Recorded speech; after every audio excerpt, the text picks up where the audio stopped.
But நீங்க recent டேஸ்ல வந்துட்டு அந்த லாஸ்ட் அந்த ஃபாரினர் வந்த எபிசோட்ல என்ன மிஸ்கன்வே ஆச்சுன்னு நினைக்கிறீங்க நீங்க? அது மிஸ்கன்வே நிறைய அது வந்துச்சு. நான் ராஜு கூட பேர் ஆகும்போது நிறைய பேர் கமெண்ட்ல போட்டிருந்தாங்க, நீங்க வந்து எப்படி ஃபாரினர் அப்படி திட்டலாம், உங்களை அப்படி திட்டிருந்தா. இது வந்து ஒரு காமெடி ஷோ. இப்போ வந்து நம்ம எல்லாத்தையும் நம்ம ஒரு காமெடியாக தான் எடுத்துகிட்டு போகணும். இப்போது ஒரு ஷோ நடக்குதுன்னா நம்மளுக்கும் தெரியும் அந்த லிமிட்ஸ் என்னதுன்னு.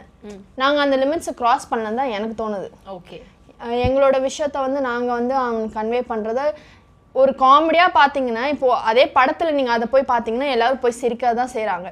நீங்கள் இந்த ஷோனால அப்படி பண்ணுறாங்க அப்படின்னு சொல்லும் போது எனக்கு ரொம்ப ஹர்ட் ஆச்சு. அதுவும் என்ன சொன்னது கூட எனக்கு ஹர்ட் ஆகாது. எனக்கு ராஜு வந்து ரொம்ப நிறைய திட்டினது தான் எனக்கு ரொம்ப ஹர்ட் ஆச்சு. எனக்கு எப்போல்லாம் எனக்கு செட்டில் போய் ராஜுவை பார்க்கும்போது ஐயோ ராஜு இப்படி திட்டாங்களே அப்படின்னு இருக்கும். எனக்கு அந்த சாஃப்ட் கார்னர் ராஜு எனக்கு எப்பவுமே இருக்கும். ஸோ அப்படிலாம் பண்ணும்போது எனக்கு ஹிட் ஆச்சு. டே இதெல்லாம் ஒரு காமெடி ஷோடா, நீங்கள் காமெடியாக எடுத்துகிட்டு போய் பாருங்கள், இதெல்லாம் நீங்கள் அந்த நெகட்டிவிட்டியே உள்ளே எடுத்துகிட்டு திணிக்கிறீங்கன்னு தெரில அப்படின்னு இருந்துச்சு எனக்கு. பட் அது ஒரு ஃபன்னான ஷோ தான். ஏன்னா அந்த எபிசோட் வந்து எனக்கு வந்து ரொம்ப ரெகக்னைசேஷன் கிடச்சிது.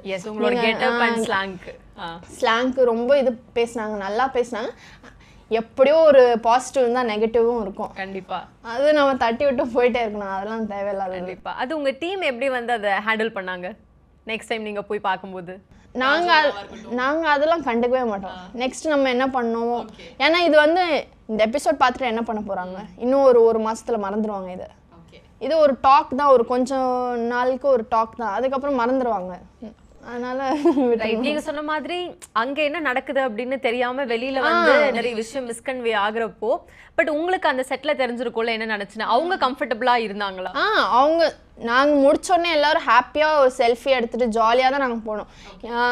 மார்க்குன்னு ஒருத்தவங்க இருந்தாங்க, சர்ஜனோட அவங்கெல்லாம் என்கிட்ட சொன்னாங்க சூப்பராக பண்ணுறீங்க, நல்லா பண்ணுறீங்க அப்படி சொல்லிட்டு தான் போனாங்க.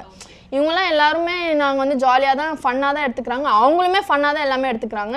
இவங்க வெளியில் இருக்கிறவங்க ஏன் அப்படின்னு நினைக்கிறாங்கன்னு தெரியல.